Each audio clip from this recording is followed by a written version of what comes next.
হযরত ইব্রাহিম আলাইহিস সালাম 40 দিন পর্যন্ত নমরুদের আগুনের কুণ্ডের মধ্যে নমরুদ যেভাবে নিক্ষেপ করেছিলেন, আমার আল্লাহ পাক রব্বুল আলামিন হযরত ইব্রাহিম আলাইহিস সালামকে বললেন, ইব্রাহিম তুমি মনের মধ্যে কোনো দুর্বলতা নিয়ে আসবে না। তোমাকে যদি নমরুদ এই আগুনের কুণ্ডে নিক্ষেপ করে, আমি আল্লাহ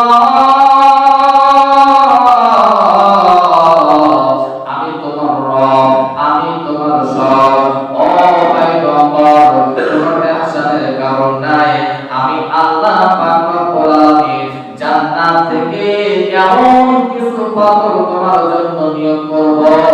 যে পাথরের মধ্যে তুমি বসে থাকবে, নমরুদের আগুন প্রজ্বলিত হবে, তুমি পাথরে বসে থাকার সাথে সাথে পাথরটা তোমার শরীর থেকে ঠান্ডা করে দিবে।